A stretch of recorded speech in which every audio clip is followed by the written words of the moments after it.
Top view, top view.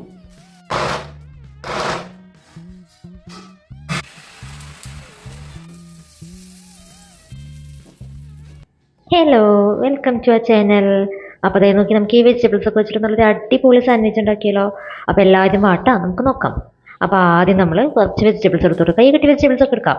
Carrot, capsicum, ഉള്ളി ഇത്രയും ഞാൻ എടുത്ത് നോക്കുന്നത്. ഇതൊക്കെ നന്നായിട്ടൊന്ന് ചോപ്പർ കൂട്ടാനിലിട്ടിട്ട് ചോപ്പ് ചെയ്തെടുക്കാം. ഇപ്പോൾ ചോപ്പറില്ലാത്തത് വിഷമിക്കേണ്ട, കൈ കൊണ്ട് നൈസായിട്ട് അരിഞ്ഞെടുക്കാം. അപ്പോൾ എല്ലാ പച്ചക്കറിയും ചോപ്പറിലിട്ട് കഴിഞ്ഞിട്ട് ചോപ്പർ അടച്ചിട്ട് 2 പ്രസ് നോക്കി നല്ല നൈസായിട്ട് ചോപ്പ് ആയി വന്നിട്ടുണ്ട്. ഇനിയിപ്പോൾ ചോപ്പ് ചെയ്ത് വെച്ചോക്കണം നമ്മുടെ പച്ചക്കറികളെല്ലാം കൂടിയിട്ട് ഒരു ബൗളിലോട്ട് മാറ്റാം. അത് കഴിഞ്ഞിട്ട് ആവശ്യാനുസരണം മുട്ട പൊട്ടിച്ചൊഴിക്കുക. ഒരു 3-4 മുട്ടയ്ക്കായിക്കോട്ടെ ഇത്രയും വെജിറ്റബിളിലോട്ട്. അപ്പോൾ മുട്ട പൊട്ടിച്ചൊഴിച്ച് കഴിഞ്ഞിട്ട് ഇനി ഇതിലോട്ട് കുറച്ച് ഉപ്പും കുരുമുളകൊക്കെ ഇട്ടിട്ട് നന്നായിട്ട് ബീറ്റ് ചെയ്തെടുക്കുക. എന്നിട്ട് നന്നായിട്ട് മിക്സ് ചെയ്യാം. ഇത് മിക്സ് ചെയ്ത് കഴിഞ്ഞപ്പോൾ എനിക്കൊരു ഐറ്റത്തിൻ്റെ കാര്യം ഓർമ്മ വന്നത്. ഈ ഐറ്റം കണ്ട ഒറിഗാനോ. അത് ഞാനൊരു വീഡിയോയിൽ മുമ്പ് പറഞ്ഞിട്ടുണ്ട്, എനിക്ക് ഒറിഗാനോയുടെ ഫ്ലേവർ ഭയങ്കര ഇഷ്ടമാണ്. അപ്പോൾ അത് ഞാൻ കുറച്ച് ഒറിഗാനോ കൂടി ചേർക്കുന്നുണ്ട്. ഇതേ പണി പാളുവോ എന്നൊരു സംശയം. വേറെ ഒന്നല്ല, ഈ ഒറിഗാനോ പ്ലെയിൻ അല്ല, പിസ്സ മിക്സാ. അപ്പോൾ അതിൽ ഉപ്പും പിന്നെ വേറെ എന്തൊക്കെ മിക്സ് വരുന്നുണ്ട്. അപ്പോൾ ഞാൻ ആവശ്യത്തിനുള്ള ഉപ്പ് മുന്നേ ചേർത്തുണ്ടായിരുന്നു. ഉപ്പ് കൂടുമോ എന്നൊരു സംശയമുണ്ട്. പിന്നെ ചേർത്തുണ്ട്. പാൻ ചൂടാക്കാൻ വെച്ചു. ഞാൻ അതിലോട്ട് ഓംലേറ്റ് പൊരിച്ചെടുക്കണം. മുട്ടയുടെ ഒരു വശം വെന്ത് കഴിയുമ്പോൾ നമ്മൾ മറിച്ചിടാൻ നോക്കും, പക്ഷെ വെയിറ്റ് കൊണ്ട് മറിച്ചിടാൻ പറ്റില്ല. അപ്പോൾ എന്ത് വേണം, എന്തായാലും ഇത് കഷ്ണാക്കാനുള്ളതാ. അപ്പോൾ കഷ്ണാക്കിയിട്ട് അങ്ങോട്ട് മറിച്ചിടാം. അങ്ങനെ നമ്മുടെ പീസാക്കി ഓംലേറ്റ് റെഡിയായി. ഇനി ഈ ഓംലേറ്റ് ബ്രെഡിലോട്ട് ഫില്ല് ചെയ്യുക. 2 സ്ലൈസ് ബ്രെഡ് എടുക്കുക, അതിലോട്ട് ഓംലേറ്റ് വയ്ക്കുക. പിന്നെ ചീസ് ഇഷ്ടമുള്ളവർക്ക് വെക്കുക കേട്ടോ. എനിക്ക് ചീസ് ഭയങ്കര ഇഷ്ടമാണ്, അപ്പോൾ ഞാൻ ചീസ് വെക്കുന്നു. ഓപ്ഷനിലാണ്.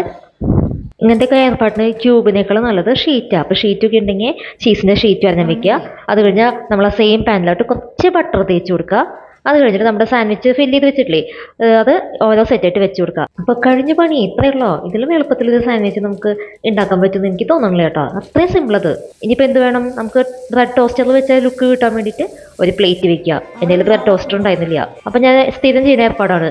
ഒരു പ്ലേറ്റ് വെക്കും, അതിൻ്റെ മുകളിൽ ഇങ്ങനെ ഒരു വെയിറ്റും കയറ്റി വെക്കും. അത് വെന്ത് വരുമ്പോൾ നമുക്ക് ശരിക്കും ടോസ്റ്ററിൽ ഉണ്ടാക്കിയ സാൻഡ്വിച്ച് എന്ന് പറയുമ്പോൾ ഒരാളും പറയില്ല ഇത് പാനിൽ ചുട്ട സാൻഡ്വിച്ചാണ്. അപ്പോൾ നമ്മുടെ സാൻഡ്വിച്ചിൻ്റെ ഒരു വശം റെഡി ആയിട്ടുണ്ട്. ഇനി കുറച്ച് ബട്ടറും കൂടിയും പാനിൽ തേച്ച് കൊടുത്തിട്ട് നമ്മൾ മറിച്ചിടുമ്പോഴും നമ്മൾ ഇതുപോലെ വെയിറ്റ് ഇത് കയറ്റി വെക്കണം കേട്ടോ.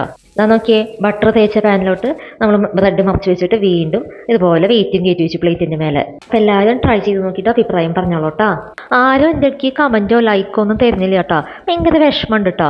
ഇത്രയും കഷ്ടപ്പെട്ട് നമ്മളിങ്ങനെ ഓരോന്ന് ചെയ്യുമ്പോൾ ഒരു ലൈക്ക്, ഒരു ഷെയർ, ഒരു കമൻറ്റ്.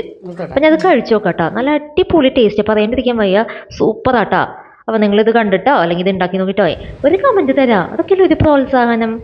അപ്പോൾ നിങ്ങൾ ഷെയർ ചെയ്യണം കേട്ടോ ഈ വീഡിയോസൊക്കെ. അതുപോലെ ലൈക്ക് ചെയ്യുക, സബ്സ്ക്രൈബ് ചെയ്യുക. അപ്പോൾ അത്രയേ ഉള്ളൂ. Tata, bye bye. വീണ്ടും അടുത്ത വീഡിയോയിൽ കാണാം കേട്ടോ.